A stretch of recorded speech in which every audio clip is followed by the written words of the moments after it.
Your family the healthy start they deserve. NutriPro, bringing families together. From Tropical brand. The University of Nairobi is receiving applications for the September 2019 intake. Interested applicants should apply online at application.uonbi.ac.ke. Choose a course from diverse programs in undergraduate, postgraduate, and fellowship programs in medicine, dentistry, pharmacy, nursing, uronephrology, pediatric nephrology, architecture, planning, engineering, design, arts, business, economics, among others. For more details, visit our website www.uonbi.ac.ke.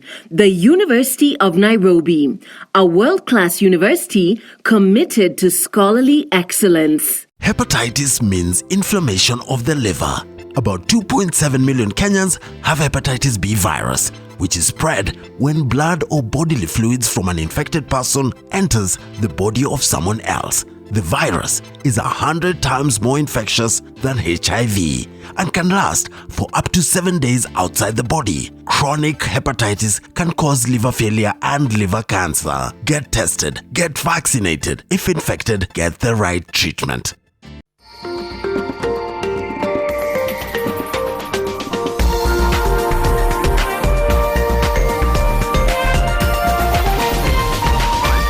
This is NTV.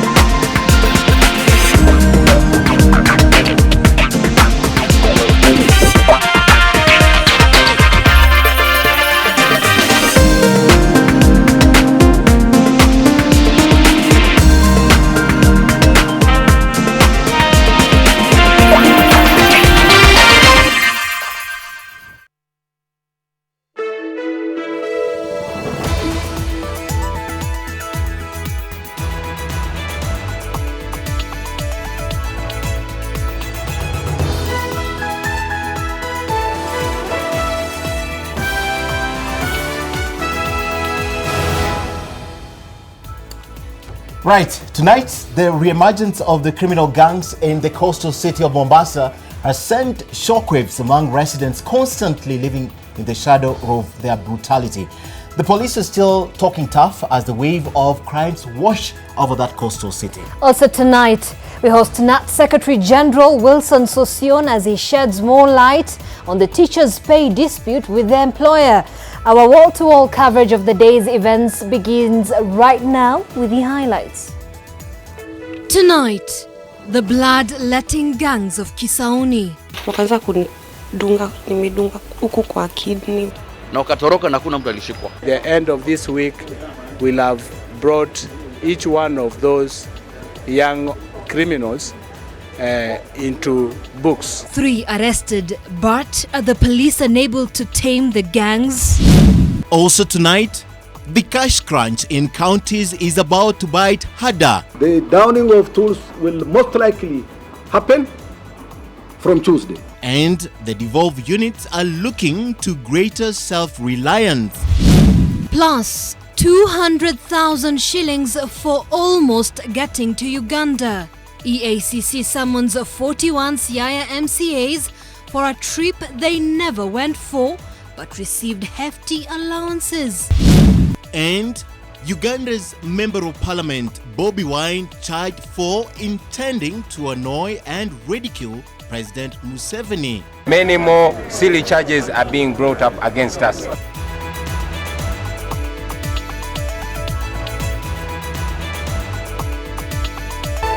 NTV Tonight with Ken Mijungu and Zeynab Ismail. A very, very good evening and welcome to our broadcast. Our sign language interpreter tonight is David Agondoa. Of course, it's Tuesday and straight after this is Sidebar. Raphael Tuju, Secretary General of the Jubilee Party, joins me on Sidebar at the top of the hour. That's at 10. And we'll be discussing party politics and, of course, relations. That comes straight after this live broadcast. And, of course, We begin in Mombasa, where police have arrested 3 people suspected to be members of a gang that indiscriminately attacked and seriously injured 15 people in Bamburi last night, even as they pledged to break the cycle of violence that has ripped through the county. In what adds to a mounting toll of such brazen strikes, 4 victims of the brutal attack are still fighting for their lives in hospital. Residents believe the Wakali Kwanza gang was behind last night's rampage, and NTV's Kevin Mutai reports on the violence that has become a symbol of the tough security challenge police in Mombasa have to deal with. A day after she escaped the horror of Mtopanga Kisauni, Faith is catching a breath at her home. Her wounds were patched up and she was discharged. She now reflects on the night of terror when a criminal gang armed with machetes started attacking people at random. Others took advantage of the unrest to loot property. Alikuwa na panga, mmoja ndo alikuja akanislap nayo, wakakuja wengi, wakaanza kunidunga, nimedunga huku kwa kidney. The seemingly coordinated attacks happened in several parts of Bamburi. In the end, more than 13 people had been injured. Many had deep cuts on their heads. Nilipokatika nikaanguka chini, nikaachilia pikipiki kaenda kuanguka huko mbele. Sasa vile nilianguka chini nikaona hawa watu wako serious, wakaanza mpaka kukatakata pikipiki. Ni kama waliletwa na transport fulani hivi. Unaona?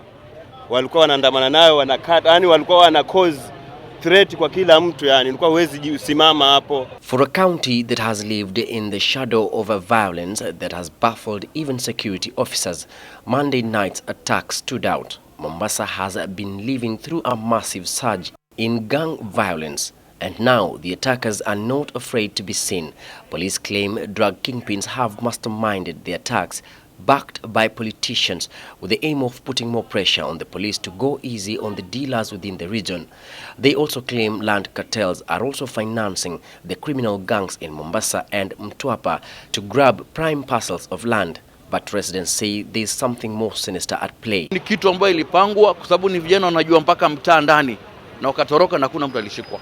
Tusitishane na mapanga ati kwa sababu unadhania kwamba hali yako si ya kukuwezesha kununua shamba. Vita vyetu sitapanuliwa kutafuta wanaohusika na kuuzia watoto wetu dawa za kulevya, ambayo tunaona pia ni chanzo ambayo inasababisha hawa kuhusika na mambo ya uhalifu. It is my expectations by the end of this week we'll have brought each one of those young criminals into books. Residents of Kwabulo, Bamburi Mwisho and Mtopanga fear there will be another wave of attacks that have been blamed on the reemergence of the Wakali Kwanza gang that has been terrorizing the residents of Likoni, Kisauni and Nyali constituencies. Kama mtoto wako anaiba simu ya mtu, anakata mtu, mjue mnakula blood money na itakuja lipa siku moja.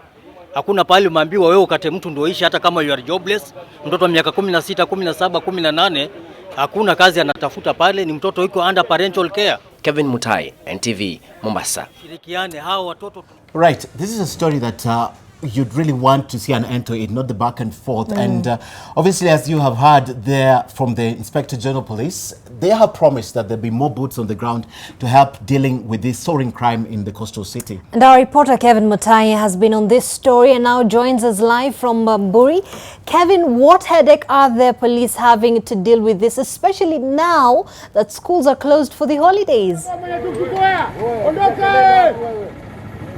Well, Zeynab, this is happening at a very inappropriate time when the kids are home for the holidays, coming to their parents, guardians, friends and relatives who are struggling to stay safe and keep away from this series of attacks orchestrated by criminal gangs that has been witnessed in the areas of Bamburi, Kisauni, Bamburi Mwisho, as well as Mtopanga here in Mombasa County. It is a major concern that, of course, also keeping into considerations that the authorities are saying that the boys involved, or rather members of this particular criminal gang, are boys aged between 15 and 24 years. So there's that fear that parents need to exercise extra caution and ensure that the children will not be influenced or recruited to joining these criminal gangs. But of course, also another pertinent issue that is cropping up is the issue of tourism, considering that Mombasa County is one of the coastal regions here in the country that contributes a fair share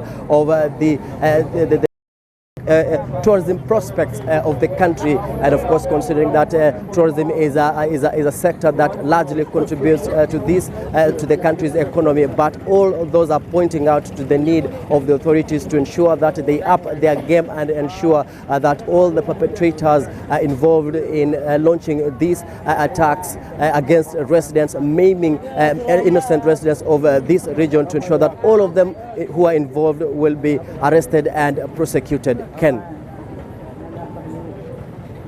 Thank you very much. Kevin Mutai is keeping tabs on this story and has been updating us from last night. He began on Press Pass and still updating us on this story. So definitely it's a story we're keeping our eyes and very keen eyes on. Let's move on now from Kevin. Unions representing workers in the country have threatened to paralyze service delivery in the county starting next Tuesday if their salaries are not paid, as a cash crunch in the county start to pinch. Now, the unions say the members will stage nationwide pay parades in protest over the delayed payments, a situation the Council of Governors blames on the standoff over the Division of Revenue Bill. And as Brenda Wanga now reports, some counties are also having to find new ways to boost their revenue collections. The counties are beginning to catch the cold as the National Assembly and the Senate tussle over the sharing of revenues for this financial year. While most of the counties are yet to draw their own budgets for the year, they are now facing an even more pressing issue, an impending industrial action by their staff members. We will be on the streets if this money, or parading at their doorsteps. Whatever action by a collective decision we make, the downing of tools will most likely happen from Tuesday. The workers say the Council of Governors is seeking to draw them into the dispute by delaying their salaries. The county governments are trying to play mischief by attempting to state that they are unable to pay salaries, while we know that it is because they have declined to go for money from Treasury. The governors and the senators have been asking the National Treasury to release the 335 billion shillings as recommended by the Commission for Revenue Allocation, while the National Assembly has approved the release of 316 billion shillings to the counties this year. A certain amount, that is about 19 billion in total, that the governors are talking about. That is, if you are to spread that between 47 counties, what do you get? As it stands, the counties are largely dependent on the national revenues to survive. But with the push and pull between the counties and the national government, the counties are seeking ways to reduce that dependence. If we collect more on revenue, then we have this flexibility of planning for more for our own people. Others are looking to slash budgets to survive. The Elgeyo-Marakwet County Assembly, however, has shot down attempts to have its own budget slashed as proposed by the governor. And we fail to understand why County Assembly in Elgeyo-Marakwet has failed to be considerate to the financial difficulties that we are facing at the moment. Meanwhile, the Kakamega County Governor has sent all revenue clerks on compulsory leave as he reorganizes his revenue collection department. Brenda Wanga, NTV. And with that, at the same time, the Commission on Revenue Allocation is calling for a review of the Public Finance Management Act to make its recommendations on the shareable amounts to the counties binding. Of course, that's their core responsibility as a revenue of as the Commission, and that Commission now says this move will help end the consistent wrangling between the National Assembly and the Senate over the revenue allocation. The gap there is whether the recommendations of the Commission are binding, because there's been such a significant variation or deviation between, on one hand, what the Commission recommends and what then the National Treasury puts in the division of revenue. And again, then we see the differences between the National Assembly and the Senate, and the National Assembly on one hand, and the Commission on Revenue Allocation and the Senate on the other hand.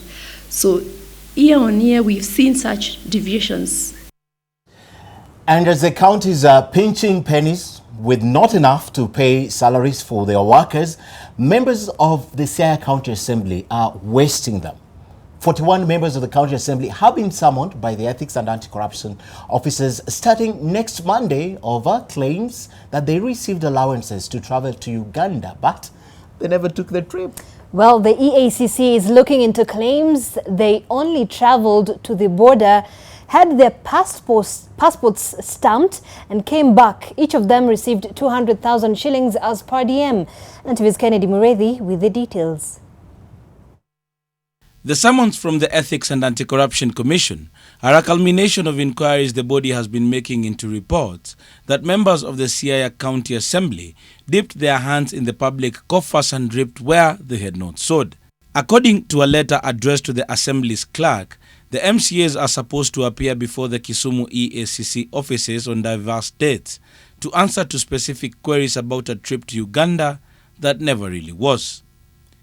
According to reports, the MCAs were supposed to be on a 2-week working trip to Uganda, but only got to the Kenya-Uganda border, had their passports stamped, smelt the Uganda air and came back, each having pocketed about 200,000 shillings in allowances. The EACC letter says 4 MCAs will appear before the Commission every day from Monday 12th August to August 27th. The MCAs have been asked to carry the original travel documents that they used for the trip. They are also supposed to present proof of meetings they attended. Sources close to the investigation say the detectives have been looking into the claims for the past 2 weeks. The EACC is also investigating a case in which the same county took in 50 interns who were trained in fields unrelated to the legislative or administrative role of the assembly but were absorbed into the payroll. Kennedy Mureithi, NTV. Very interesting indeed. I mean, Ken, yes, they went to the border with their passports, got Stamped stamped, them, and went home with 200,000 shillings. That's the easiest 200,000 shillings you can make. I mean, you drive off, okay. Well, away from that, still talking about waste, this time in the West. Just how many elected officials would you need to send to a conference in the United States for a conference of state legislators? Now, in what flies in the face of the government's call for austerity to cut the country's ballooning recurrent expenditure, Kenya sent out a delegation of 85. Now, this includes legislators and members of staff. Nigeria came in a distant second with 20 delegates, while other countries had a maximum of only 6 representatives. And even though NTV cannot at this point tell the exact cost of the trip, this will definitely bear down hard on you, the taxpayer. Kenya's delegation of members of parliament and county assemblies, including clerks and support staff, attending the National Conference of State Legislatures in Nashville, Tennessee, is the largest in the world. Kenya's parliament will pay for the flights and accommodation of 85 legislators and members of staff present, which is likely to cost the taxpayer 100 million shillings. This comes at a time when President Uhuru Kenyatta's administration is proposing cuts on foreign travel as part of a wide range of austerity measures. In total, Parliament is represented by 58 members and staff, who include MPs and senators, while the remaining slots have been taken by county staff. The other country that has sent a huge delegation to the conference is Nigeria, which has sent 20, while a majority of the other countries have sent between 1 and 6 delegates.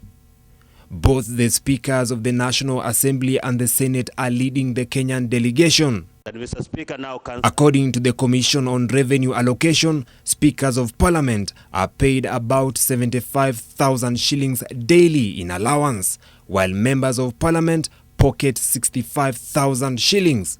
Members of the county assembly get 46,600 shillings as daily allowance. On average, a hotel in Nashville costs between 15,000 shillings and 30,000 shillings. This latest trip will be another burden on taxpayers, many of who are already pinching pennies to meet their daily needs. Vincent Odur, NTV. All right. It appears that if you run a public office in the country, you don't know what austerity means. Well, in the Daily Nation tomorrow, read about this junket of per diems and self-indulgence to the US and why Orange Democratic Movement leader and President Kenyatta's new ally Raila Odinga is calling it a scandalous waste of revenue. Do not miss, because you know the MCAs are also there, plus the 85 delegates who have been sent to the US. So do not miss your copy of the Daily Nation tomorrow. All right.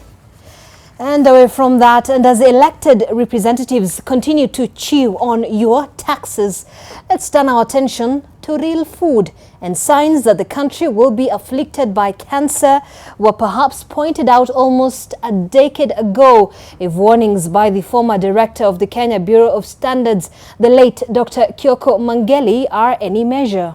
Well, there isn't any scientific proof to qualify his claims yet. The former KEBS boss at a parliamentary committee hearing in 2011 warned of a possible rise in the case of cancer in the years to come as a result of the consumption of maize imported back in 2008 and that had high aflatoxin. Well, NTV's Mijungu reports these are only the latest concerns about the poison that could be in your plate.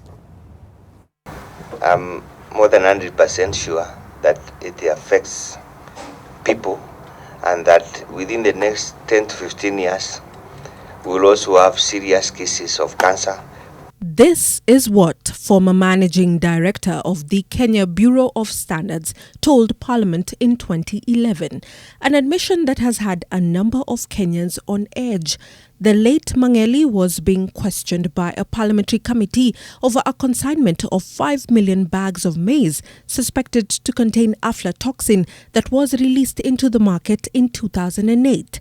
The late KEBS boss said they inspected the consignment and found the moisture content was higher than the acceptable limit. But what was more disturbing was his admission that the body was forced to bend to political pressure to allow the contaminated maize into the market. It is degrading the dignity of a Kenyan, telling a Kenyan to consume maize beyond 13.5%. In 2004, 150 people died after consuming aflatoxin-infected maize. His prediction, following the surge in the number of cancer cases and deaths, while there is no scientific proof to back up his claims, the country's food market has been hit by a number of scandals. In 2018, Parliament and the DCI investigated claims sugar contaminated with mercury was sneaked into the country. The government issued conflicting statements on whether the sugar was indeed harmful, but it had already been released into the market. In the same year, there were reports of contaminated rice that had already been released 3 years after it was imported from Pakistan. The rice is said to have expired. I'm not going to actually let anybody, no matter how powerful you are, no matter how much money you have, no matter how battery of rohas you have, to go and defend yourself, to defend your own money pocket. We shall defend the Kenyans who are crying and who are praying for us outside there. We are going to die with them. Just recently, an NTV expose revealed how butchers use unacceptably high levels of the sodium metabisulfite to preserve red meat and ensure it stays fresh. The Ministry of Health, in reaction, closed down the meat sections in some supermarkets, and some owners and managers charged and released on bail pending the start of trial. Mijungu, NTV. And on that note, let's now take a short break on NTV Tonight. But coming up is the Kenya National Union of Teachers being attacked by the Teacher Service Commission, and the Secretary General Wilson Sossion is live in studio with the response and many more issues affecting the education sector. Stay with us, we'll be right back.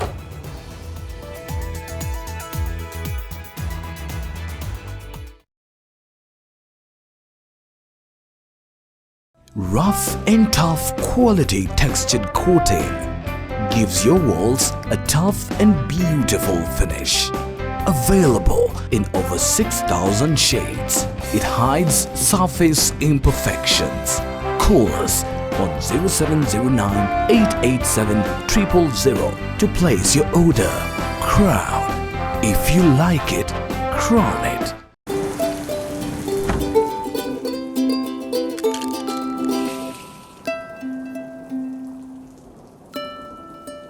Breakfast is not complete without the new Minute Maid NutriDefense's Nectar Plus.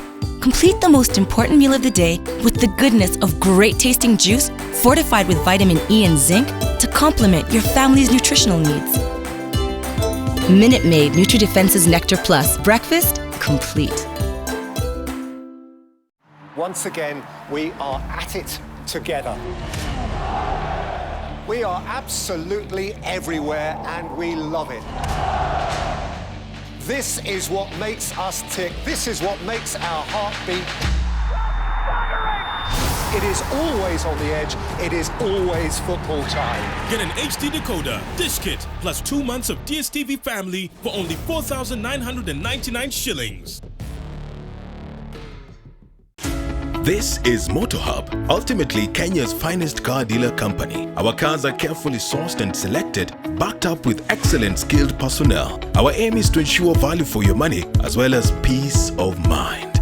When it comes to affordability check, reliability check, finance check, quality defined check, any type of car check. Whenever you need that dream car, tutembele. Mambo hapa yamenyooka nyoro nyoro. So, are you in need of a car? Now you know. MotoHub, we are quality redefined. Who wants to answer? Mary? Mary has a toothache. Oh, I see. And who knows why? Because her tooth is too big. No, it might be a hole in her tooth called a cavity. That's why I brush twice a day using Colgate. Imagine this is your tooth and these are food acids that cause cavities. Colgate with calcium and fluoride helps prevent cavities For maximum cavity protection. and now available in a 12-gram sachet for fresh breath. Only 15 shillings. Nathan thought his life was under control. Your mom and I have decided to go see Uncle Sean. We need you to come and watch your brother and sister. I'm not getting out of this, am I? All right, guys, we're leaving. Hey, you will listen to me now, okay? But in one moment, Mr. Edwards, Yeah, this is him. your parents have been in an accident. he'll find himself in over his head. Don't worry about Ethan and Rachel. I'll take care of them. Well, you are not fit at this time to take care of Ethan and Rachel. I recommend that you hire a live-in nanny. In over my head. Buy a Smart Card Plus from us at 1.25 million shillings and get 47,000 every month. A Smart Chop Chop Cab at 675,000 shillings and get 25,000 every month. Maridadi Motors. Move your status.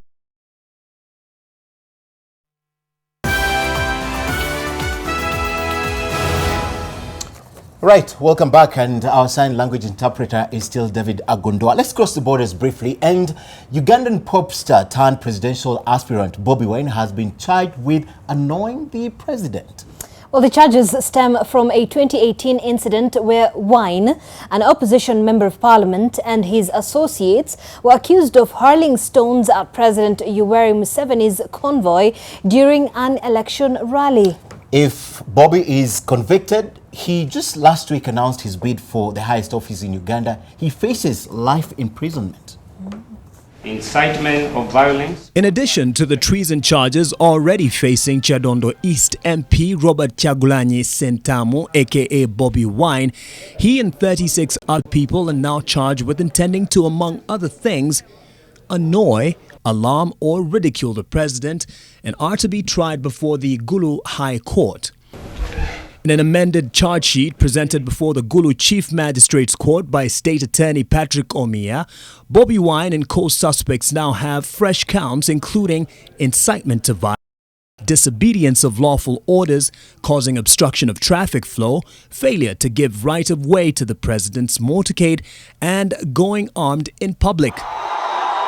In an incident that led to his arrest, the MP and his colleagues are accused of hurling stones at the presidential convoy during a by-election rally in the northern town of Arua in August of 2018. State prosecutor told the court that Bobi Wine and his co-accused had the intention of disfiguring the person of President Museveni by unlawfully throwing stones and hitting the rear window of the car in which the president was traveling in. If convicted, Bobi Wine faces up to life in prison. And many of his colleagues say that they were tortured while in detention, something the authorities deny. This does not weaken us in any way. It is instead making us stronger and making our resolve more definite. To President Museveni, this is revolution and you cannot stop it. You cannot stop revolution. President Museveni's government is already in a drowning water, comparable to a woman who is already pregnant. Once the labor time comes, the woman has no choice as to whether to push out the child or to die with that child in the womb. The need to have a change in this country is oversoundingly everywhere. The state further claims that on the same day, while in Arua municipality, the accused intended to annoy and ridicule the person of the president by failing to give him right of way that the head of state is entitled to. Now, this is not the first time Bobi Wine has been on the receiving end of the iron fist rule of President Yoweri Museveni at the hint of any resistance to power. The 37-year-old legislator has declared he would run for presidency in the 2021 elections, challenging Museveni, who has been president since Bobi Wine was just 4 years old. Mark Masai, NTV. Very interesting. You know, I interviewed this guy in Uganda, and he has a lot of respect for Museveni, but let's see. All right. Well, education stakeholders in the country have insisted that rolling out the new curriculum without consultation will only lead to the failure of the competency-based curriculum. But the Ministry of Education remains adamant that there is no turning back and that the rollout will continue to the second phase. The opposing sides were speaking during a stakeholders meeting right here in Nairobi this morning. It's the private sector that is going to manage education. In the people of Kenya, you will end up having diluted education system. Some of the issues we are grappling with today were recommended in 1964 by the Uminde Commission. Subsequently, again, recommended by several other commissions that talked about issue of creativity, an attempt to avoid assessing the cognitive ability of the learners only, and also try to embed character and innovation in the way that we. All right, very interesting views, and of course we still have to get a lot of views on that. And joining me now on set is the Secretary General, nominated Member of Parliament, Wilson Sossion, to discuss this. And I'd like to talk about that, but first let me talk about the debate that is currently in the country. This the dispute between NAT and the Teacher Service Commission. And I want to begin from the Friday ruling that was given by Justice Brian Ongaya. And my interest is that this ruling favored NAT, but you, as the representative of teachers and NAT, looks more aggrieved, especially after the decision that was taken by TSA. You know, so your interpretation first of this ruling, because that's the source of this conflict. The ruling is landmark in the sense that it resolved a dispute that has been outstanding on 5 issues: membership, the right of membership to union, the promotion of teachers, which is a fact of law. Teachers are not promoted arbitrarily. They are promoted on the basis of law, which is an act of parliament. Okay. And appraisal systems that were introduced without proper consultations. And then the teacher professional development, which TSC is trying to push and cost it on teachers. Okay. The court gave a ruling, not on Friday, on the 12th of July. Okay. This year. And the Teacher Service Commission, that took us to court. Let it be known, we did not move to court ourselves. It's a TSC that went to Teacher court. Service Commission went to court on the 31st of December 2018. Okay. And the main intention was just to stop the strike. Okay. And citing the 4 issues. But the court has since determined. When the ruling was given, which to us is the best judgment ever in an industrial dispute within this country. TSC felt aggrieved and they moved and applied for stay orders, which of course they could not convince the court that they deserved the stay orders. After that was done, what TSC did, in fact there is no dispute between us now and TSC. There is no war. TSC is aggrieved, it is bitter, it has gone wild. Basak it's violating all the existing laws and decided to attack the very teachers, the very workers who work for them, who have worked for the whole month, and created 2 payrolls, which is discriminatory, is not allowed, permitted by the ILO Convention number 95. It is not permitted by the Employment Act in this country. It is not permitted by the Constitution of this country, and it is not permitted by International Convention on Human Resource Practice. But granted all that, the fact is that this ruling should have favored NAT. The fact that you're saying there's no dispute between TSC and NAT right now, but you are calling for a strike. In fact, you're saying if they do what they intend to do, teachers will not report to school. Is that not a dispute? No, let me make it very clear. Let me make it very clear.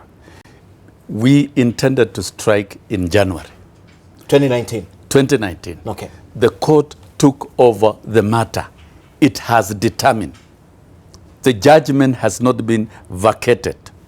And as a civilized union, we don't hurry into strikes. And in fact, we've not mentioned that we are hurrying into a strike. No.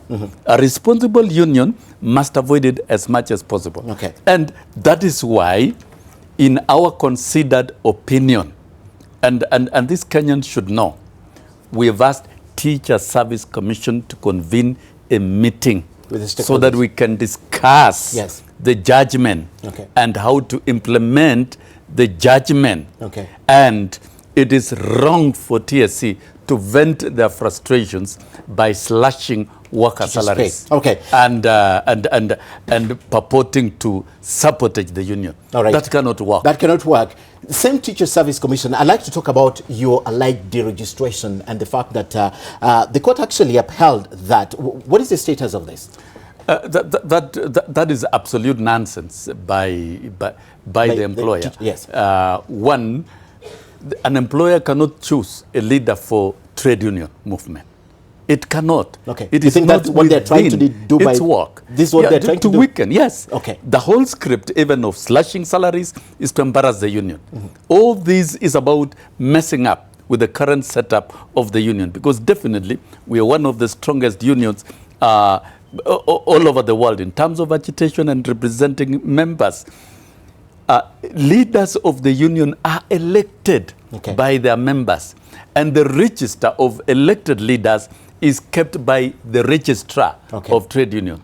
It is not in the armpit of the Teacher Service Commission. Of course, teachers who have retired, who are in parliament. How many parliamentarians are in parliament who are teachers? They get deregistered when they go to parliament? Don't. Your profession is not affected. Doctors remain as doctors. But it's not accountants remain as accountants. But it's not only TSC that is concerned. You know, you're also a nominated member of parliament. And sometimes that conflict, because what do you... There is absolutely no conflict. It's the progress that is... Who do you represent? Is it the ODM views or the NAT views in parliament? You read the Constitution, which we negotiated right from Bomas of Kenya, that workers must also have a platform in parliament.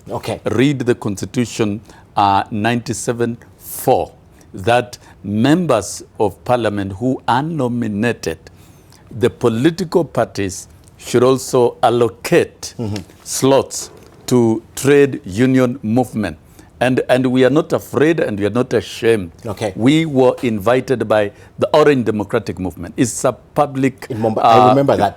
party in this country. And when my nomination went through, the entire labor movement debated and agreed via consensus that I should take up the slot in the best interest of labor movement. That should not raise any eyebrow. It's an advantage. What happens in case ODM has a different position as ODM party with the position the teachers are taking? what position will you take? What stand will you take? ODM as a political party. Yes, you're nominating political party. Yes. For me, my understanding and within the party is that we are a democratic party, and I've always placed before the party the views of the teachers, and it's always understood, and we have never disagreed. If anything, ODM has understood teachers more than any other political party in this country. And I don't envisage a situation where there will be a conflict. And in any case, prior to my nomination, I have participated actively in drafting the manifesto and giving the input of the view of education in accordance with NASA. And therefore, we will never dispute. All what we are doing is to honestly invest our contribution, expertise, and skills in improving the state of the labor movement in this country and that of education. All right, just briefly, I have to talk about the CBC. We came to talk about this, but I want to talk briefly about the CBC. Your position of the CBC as it is, it has several arms, but you were part of even the conference in 2016. You sent Hezbon Otieno as the representative of that. Yet still you don't think CBC will work. The fact that, and we have been in all commissions anyway from 1964. The Ominde Commission of 64, Gashati of 76, Mackay of 81, Kamunge of 88, and Koech of 99. We were in Douglas Odhiambo of 2012, which was voted down by the stakeholders. Yes. The fact, and we sat also, we had representation. The fact that you sit in any committee does not mean you approve. Let me tell you one thing about CBC. And I want Kenyans to know we should not be seen as oppositionists. We are not oppositionists. We are professionals. If there is any curriculum review anywhere in the world, it is the views of teachers, the views of the academia that takes priority. Yes. But in this case, things are not working right. A curriculum is not forced. It qualifies itself automatically through a process. After piloting, the pilot evaluation will determine whether that curriculum qualifies or not. But in this case in Kenya, there is no summative evaluation of the pilot phase that was done. So that a summative evaluation report is brought to Kenyans. You cannot force a curriculum to qualify itself. It is like a medicine. If you manufacture a new medicine, you must test it through research and prove that it is efficient and it's going to work. So this is something, what we are doing, we are playing our rightful professional role as a union. And what we are doing now, we are speaking through research. We did the first research on teacher preparedness. The findings are out there. Another one was released today on the summative evaluation of the CBC, of the pilot phase, which was done. And we have been vindicated. And anybody else can do research. And it will give us those facts. So what we are doing as a union is to be honest, to advise the country, and to give our professional view, particularly as teachers. So we are not opposing. We are commenting on what the research findings are giving us, and it's telling us the country is not ready. Teachers are not prepared. The infrastructure is not ready, and definitely the economy, as it is currently, cannot absorb any activity that is ongoing. So many questions about this, but we're honored with your presence, and we know we'll get an opportunity to discuss specifically about CBC. So we're out of time, but thank you very much for coming to share your opinion, especially about that ruling from the Labour Court and what's pitting NAT against. And I wish to say, as we end, very briefly, as we end, the court never directed that Teacher Service Commission suspends the CBA. That is a lie from That's TSC. their own interpretation. And that is our own interpretation. And there is no court of law at the buildings of the Teacher Service Commission that will make another interpretation that has been determined by a court of law. And this is lack of integrity on the part of those who are at the Teacher Service Commission, and is an attack on the economic rights of teachers, and of course an attack on the labor movement, the constitution, and all existing conventions on the rights of workers. And I think your point is made. If shove come to push, An injury to one is an injury to all. Everyone. And therefore, if it is not sorted out within this dialogue, if they have asked to dialogue, then definitely schools may not open in September. In September, right? His point is made. Thank you very much, SG. And of course, we will have a lot of another opportunity to discuss this with the SG. But coming up at the top of the hour, Raphael Tuju, Secretary General of the Jubilee Party and the Cabinet Secretary without portfolio, is ready in studio. You can see him. We'll be speaking to him. But time now for a short break. Julian Samboko is on the other side with business right after this break.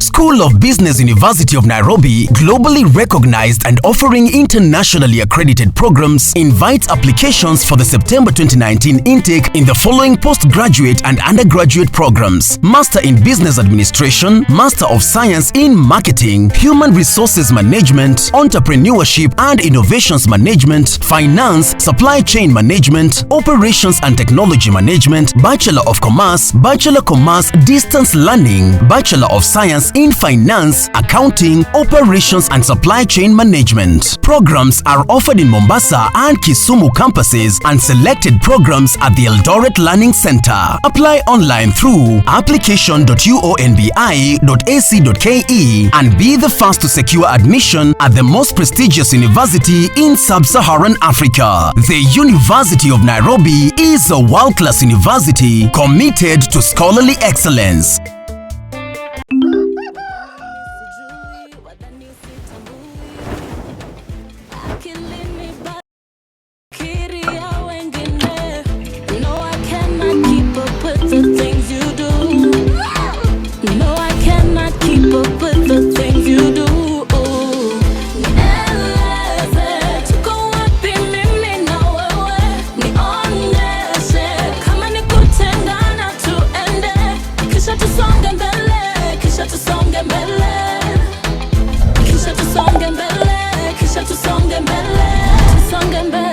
Tusonge Mbele na Fiber Mobile.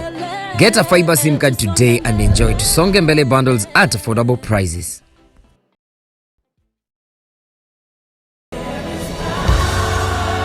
Now is your time to dance and rejoice. It's time for the Great Gospel Crusade with Evangelist Daniel Kolenda and the ministry of Reinhard Bonke Nakuru. That Jesus Christ is Lord, to the glory of God the Father. Come and receive your miracle from God at the 4-day power-packed crusade from Thursday 8th August to Sunday 11th August 2019. The venue is Afraha Stadium Open Grounds from 3 p.m. daily. Come and be blessed. Jesus is Lord.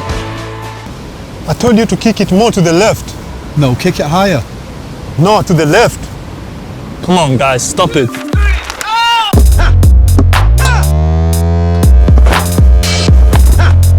Remember the win.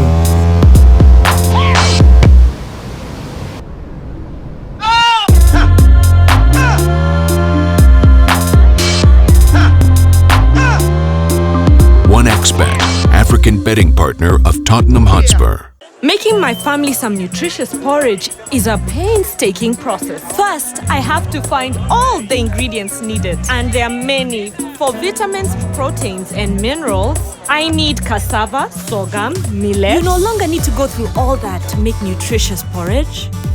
All you need is NutriPro. You don't have to go through the trouble of finding, measuring, and weighing all these vital ingredients. New NutriPro porridge flour comes fortified with 13 vitamins, proteins, and minerals. This means that you have more time to focus on what's important, giving your family the healthy start they deserve. NutriPro, bringing families together. From Tropical Brand. Sona moja imetengenezwa kwa njia spesheli ili kupambana na maumivu kwa haraka. Sona moja ina aspirin kama kiungo. Sona moja, kitulizo kamili. Maumivu yakizidi, pata ushauri wa daktari. We are driven by passion so as to meet the high demand for quality education. Our sole mission has been to provide holistic higher education by promoting excellence in research, integrating innovation and technology in learning. This has developed well-rounded citizens to impact the social, political, and economic world. We are proud to have mentored thousands of world-class graduates who have gone on to become captains of industry in their respective fields. We admit both government and self-sponsored students for our degree programs, all of which are accredited by the Commission for University Education. We also offer diploma and certificate programs. So if you want to go to the very top, look no further. ZTech University. Invent your future. Apply today for the September intake. Jinunulie nakala yako ya gazeti la Taifa Leo kila siku ya Jumatatu hadi Jumamosi. Kwa kufanya hivyo, utanufaika pakubwa kwa maswali ya mitihani ya marudio kwa masomo yote yanayotahiniwa shuleni. Soma gazeti lako la Taifa Leo. Taifa Leo, gazeti langu, lugha yangu.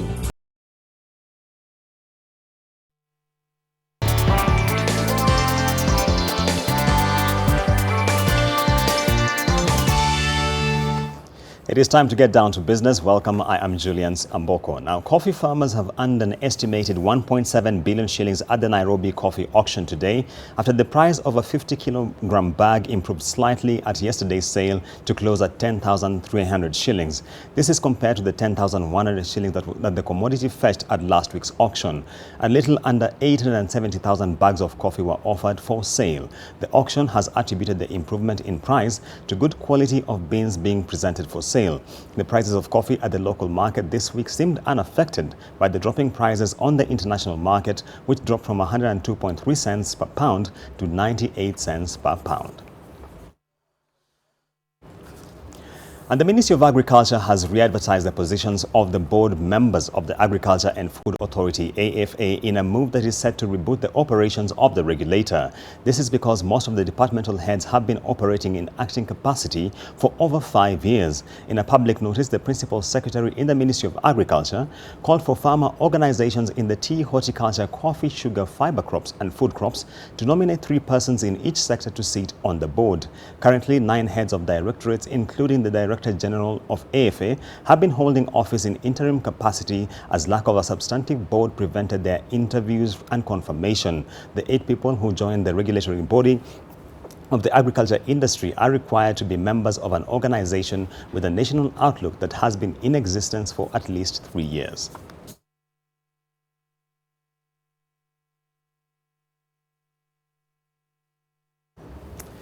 And that's why Nakuru County has joined the list of counties that have started implementing the new potato regulations that came into force last week. The new law requires that all potatoes be packed in bags of no more than 50 kilos in line with the International Labour Organization's laws. The crops, which is Irish Potato Regulations of 2019, call on county governments to register potato growers, their associations and other value chain processors from the potato sector. The new regulation enforced by the government aims at protecting farmers by curbing malpractices associated with the use of extended bags and also ensuring quality in produce. It is not the first time that the Ministry of Agriculture has attempted to enforce this law, and the ministry maintains that despite opposition from traders and some farmers, the law will remain in place.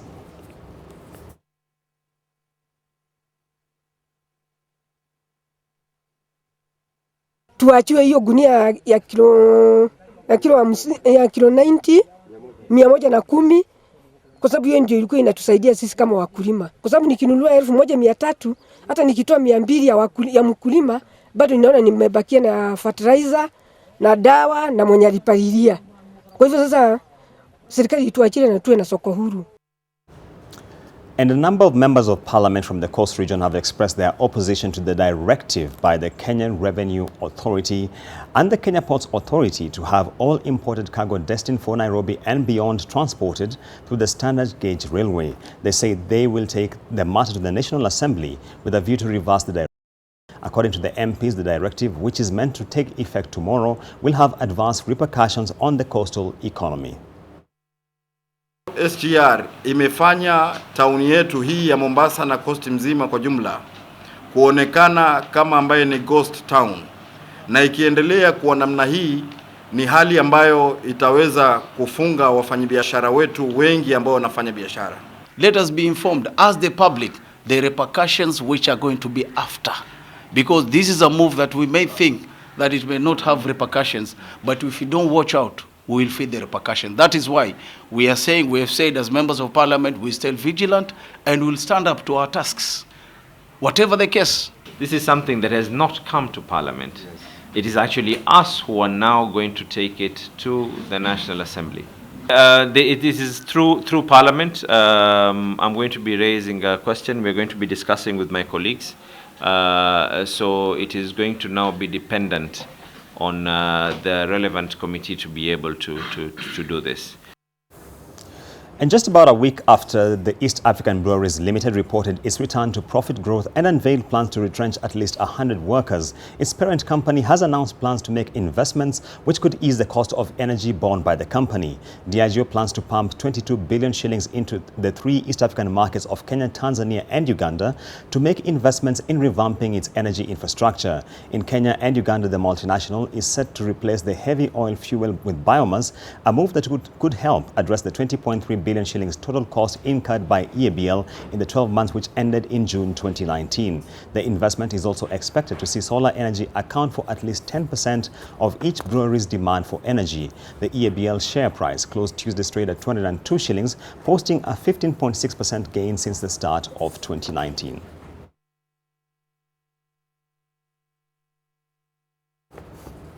And finally, inadequacy of skilled personnel in the extractive industry is one of the greatest challenges that African governments are facing, putting them at a great disadvantage when it comes to pricing of minerals and negotiating for the terms that grow their economy.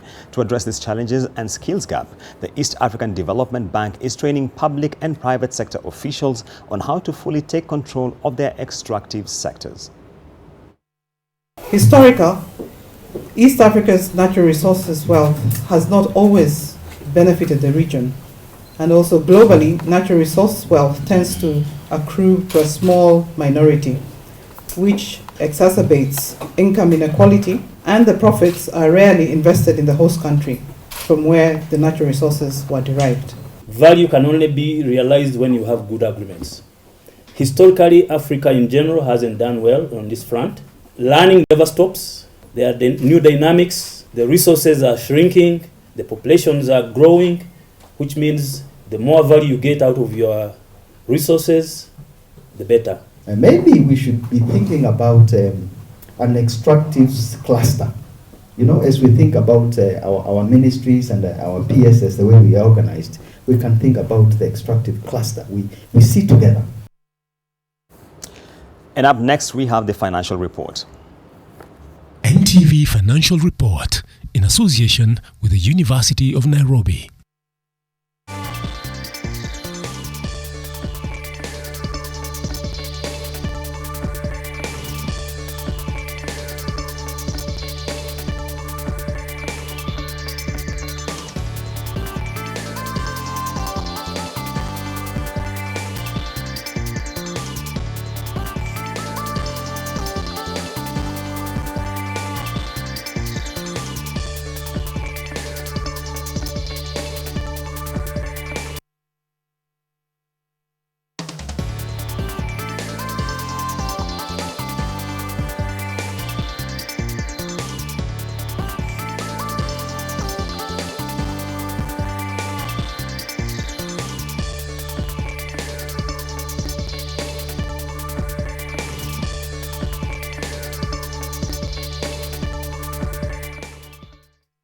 NTV Financial Report in association with the University of Nairobi. Be the first to secure admission at the most prestigious university in sub-Saharan Africa. The University of Nairobi is a world-class university committed to scholarly excellence.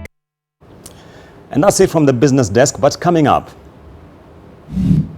this man is walking backwards for hundreds of kilometers. We tell you why next.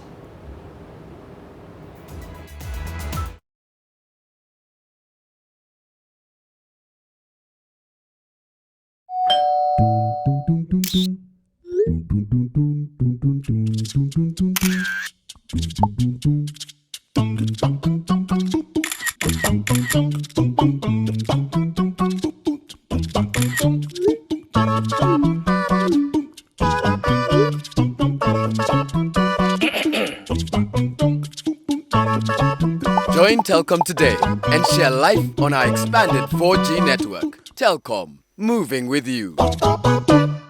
Nation FM. More music and less talk.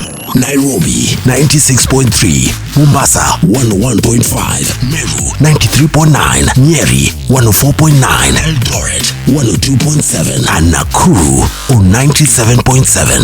Follow us on social media on Facebook at Nation FM, Instagram at Nation FM, and on Twitter at Nation FM KE. Nation FM. More music and less talk.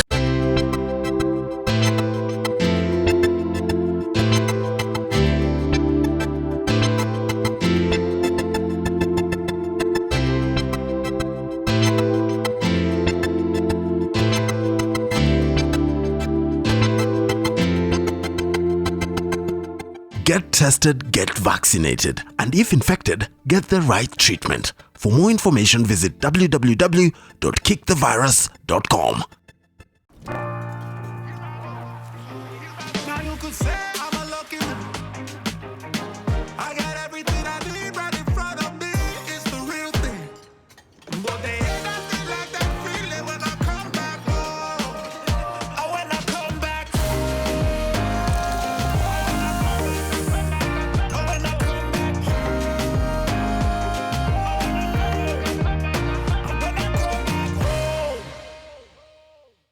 KCA University is home to the next generation of business, technology, and arts leaders in Kenya and the region. We offer practical courses where students develop trailblazing business models and ideas, innovative market-oriented technology concepts, and turn artistic endeavors into profit-making ventures. Our student-friendly chill zone ensures students unwind from class in a fun environment. Join KCA University to kickstart your academic journey. KCA University, advancing knowledge, driving change.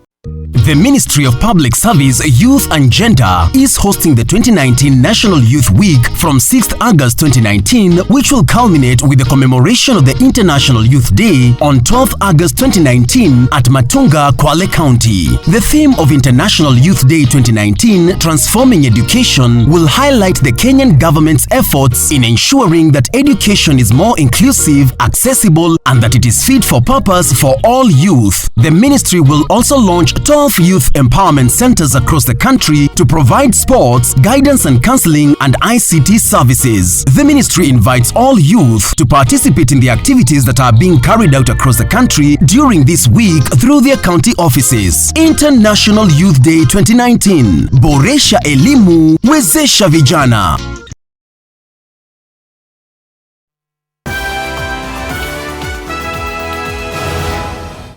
Well, thank you so much for staying with us on NTV tonight. Now, the changing media landscape has forced most mainstream news outlets to adopt new strategies of delivering news while staying true to the value of quality reporting.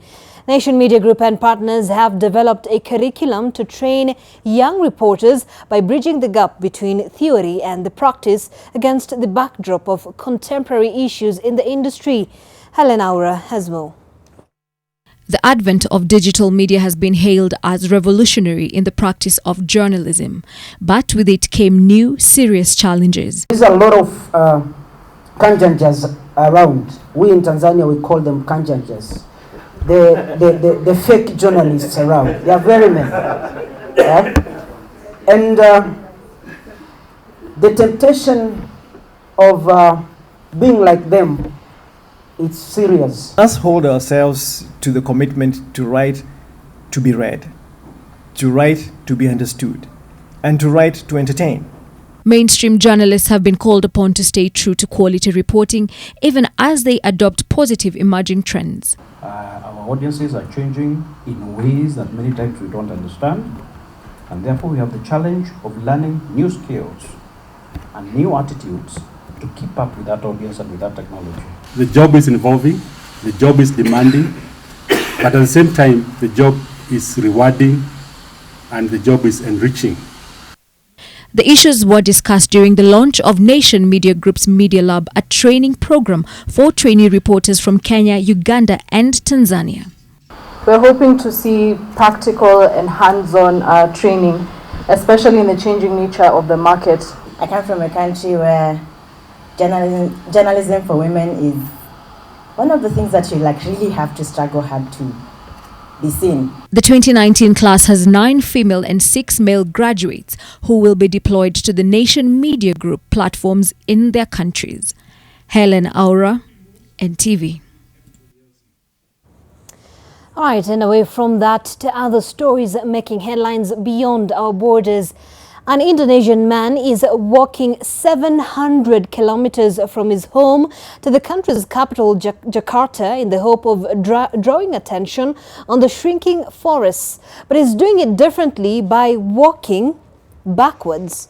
43-year-old Mehdi Bastoni set out on his arduous walking and reverse journey in mid-July with the goal of reaching the capital by August 16th.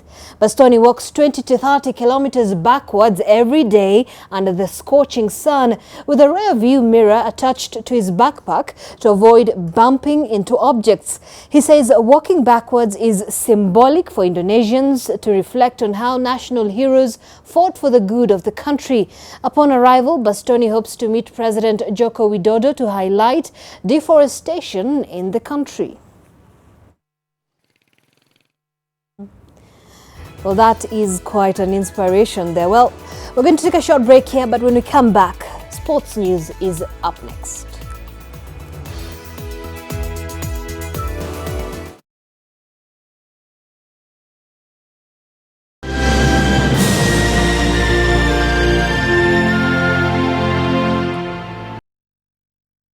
Konza Greens is the only controlled residential development within Konza Techno City Buffer Zone. Secure your future today.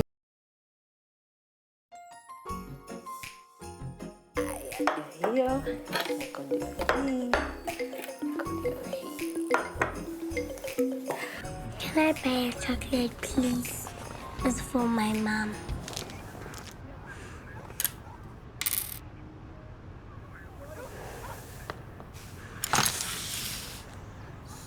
Happy birthday, Mom. Thank you, Bella. There's a class and a half in everyone.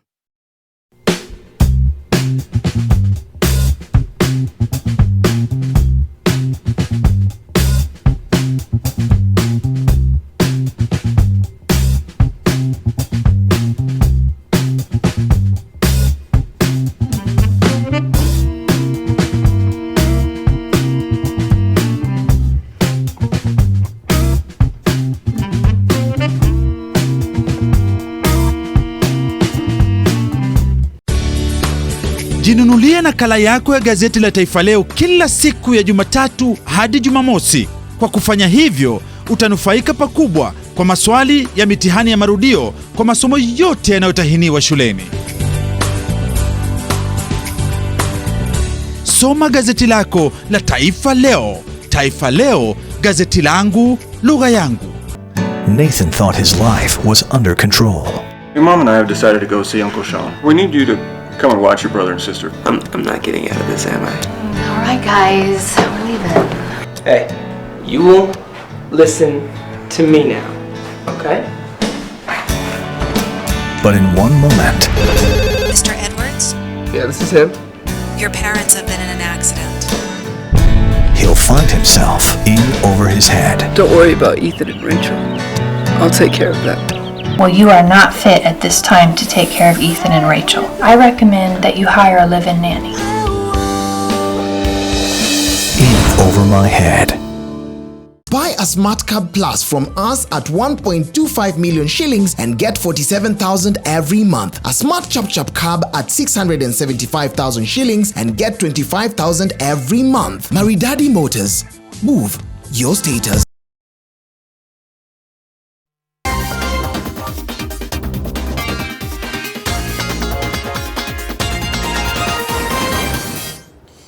And a very good evening to you. I'm Sean Carter-Villis with the latest sports news. Now, Kenyan boxers to the African Games are ready to rumble in their quest to better their previous record at the Games, which is set for the 19th to the 31st of August in Rabat, Morocco.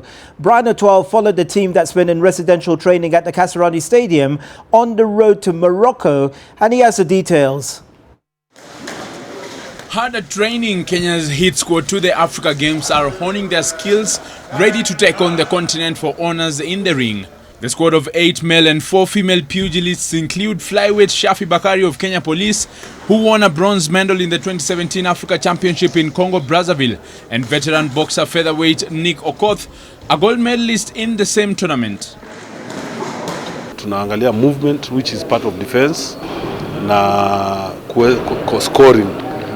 Punching in bunches wakati necessary na working on our counter punching, sababu hiyo ndio imekuwa shida kubwa sana. Experienced former Tanzania boxing head coach Musa Benjamin will borrow from the experience of 4 boxers who participated in the 2015 edition in Congo-Brazzaville. Amongst them is Okoth, who also featured in the 2008 Olympics, and Olympian heavyweight boxer Eli Ajowi of Kenya Police, both of whom are seeking to better their bronze medals haul. Unajua utakuwa mzuri, lazima upigane na mtu mzuri. Ndio usiangalie ile ati ile ushindi ile kushinda game. Sasa hivi tumefunzwa tunaanza explode, tunaanza fight, tunaanza box. Sasa kila vile opponent atakuja ndamu handle vizuri. Ethan Maina of Kenya Police in lightweight and KDF's Boniface Mugunde in welterweight will be making their international debuts at the Games. Middleweight Elizabeth Andiego, who competed in the 2012 London Olympics, as well as Commonwealth bronze medalist Christine Ongare, make up the women's team alongside Evelyn Akinyi and Lona Kusa. Tuko tunaangalia speed, endurance na hizo mkono kutoka. Kenya na wakia ni kutumia jab sana, kwa sababu hii mchezo yenye nilikuwa mwisho hakuna venye utapiga punches kabla hujatafuta na jab. Alafu pia footwork na speedwork na pia kubadilisha game yako. The team has received a psychological boost. Olympian and 2011 Africa bronze medalist Rayton Okwiri joining them in camp to motivate the younger boxers ahead of the Games. Advantage ambao uko nayo ni kwamba pia wale pia timu zingine pia zinaleta watu wageni pia. So hapo wako na advantage. Na nimeona timu kulingana na metre nao wako in a very good condition.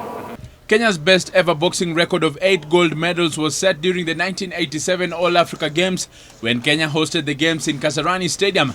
And the Kenyan team in Morocco will be tasked with bettering the 2 bronze medals won during the 2015 edition. It is all to play for as the national boxing team makes all stops in their preparations for the African Games as they seek to punch their way to the podium finish in their quest to fly the country's flag high in Rabat, Morocco. Reporting for NTV Sport, my name is Brian O'Toole. All right, preparations continue for both the national men's and women's hockey teams, and that's ahead of the Olympic 2020 qualifiers next week in South Africa. And despite the naming of the squads, uncertainty surrounds their trip. Ida Waringa was at the team's training and has more. The penultimate training in Nairobi for the national women's hockey team ahead of the 2020 Olympic Games qualifiers in South Africa, with the team's opener versus the hosts a week away on August 14th. We have several new players, so it's a balance between experience and players who are making their way into the team, and we do believe that they'll all do us proud. 18 ladies were named in the official squad, with Telkom rookie Eleanor Chebet making the cut. However, the team's trip is in purgatory, with the government yet to release funds to facilitate the ladies' travel. Missing the tournament may result in sanctions from the International Hockey Federation. The national women's team is in the same group with South Africa and Nigeria in the tournament, which will be played in a round-robin format. Our target is always, has always been and will always be to get back to where we were before, that is the Olympics. The ladies have really been working hard. Kenya, once a powerhouse in continental hockey, will be looking to rebuild towards top status, with the tournament dubbed the African Hockey Road to Tokyo 2020 a stepping stone. It will be the 4th edition of the Olympics qualifier, with both the men and women's national teams hoping to secure a ticket. Ida Warenga, NTV. Just hours after naming their 2019-2020 season squad, Kenyan Premier League champions Gor Mahia are once again shopping for a new coach following the resignation of coach Hassan Oktay.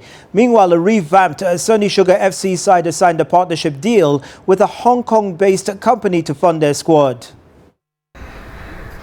After just 9 months at the helm at Gor Mahia, coach Hassan Oktay has officially parted way with the club, barely a week after he travelled to his native country Turkey for family engagements. Oktay joined the club in November and led Kogalo to their 19th KPL title, taking over from Dylan Kerr, who had also resigned from his position after only one season.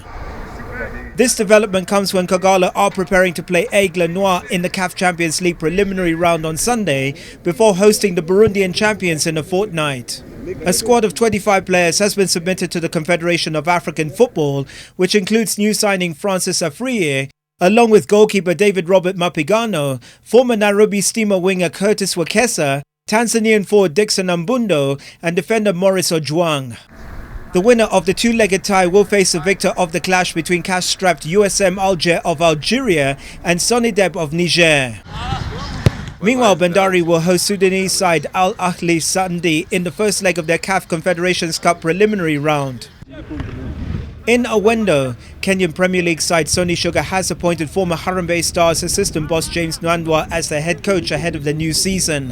Nandwa will be deputized by Sylvester Wanyama and Marwa Chamberi as first and second assistant coach respectively. We want to ensure that Sony Sugar goes beyond the Kenya Premier League in terms of we want to go to the African Cup Club Championship in the next season. And I ask the players that if they do their level best, then this package will increase.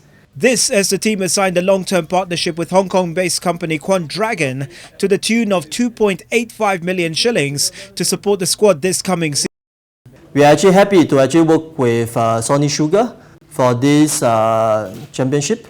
So we are actually expecting for Sony Sugar to be their best performance, and we look forward for them to actually hold the champion title. In tennis, Judith Nkata and Faith Nyabera weathered strong challenges to win their matches in split sets and reached the second round of the International Tennis Federation World Women's Tour that served after the Poponi School in Kiambu County.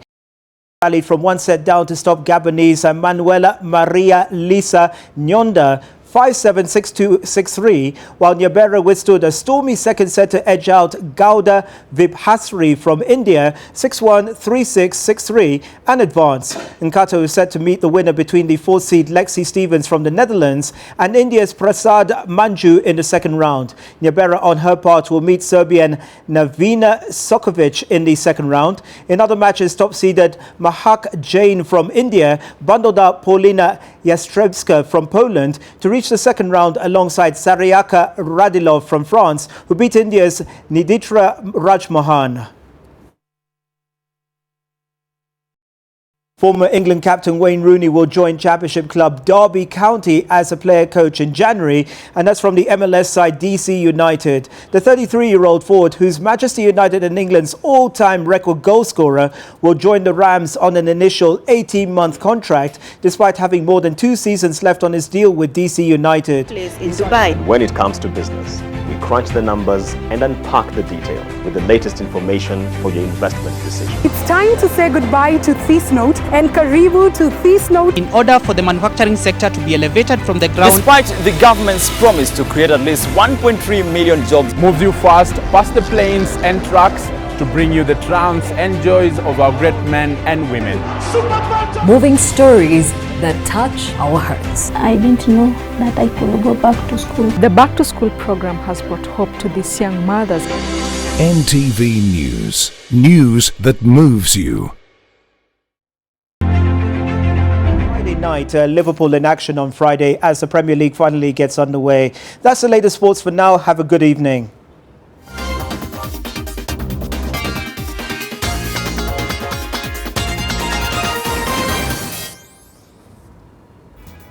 All right, thank you so much, Sean. Well, that brings us to the end of our bulletin this hour. Many thanks for keeping us company, but Cyber is coming right up your way. Yes, and Raphael Tuju is already in studio, so we'll be speaking to him after this. All right, very excited to watch that conversation. Well, my name is Zeynab Ismail. Our sign language interpreter this evening was David Agondoa. Have a good night. Right, thanks Zeynab. And of course, Sidebar continues right after this because the SG is already seated right here.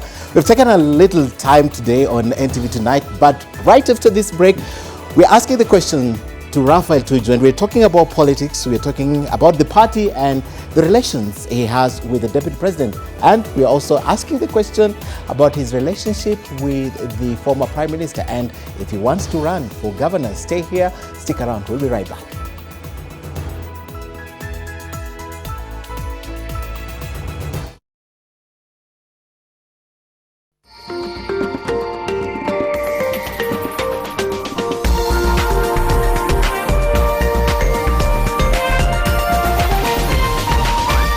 This is NTV.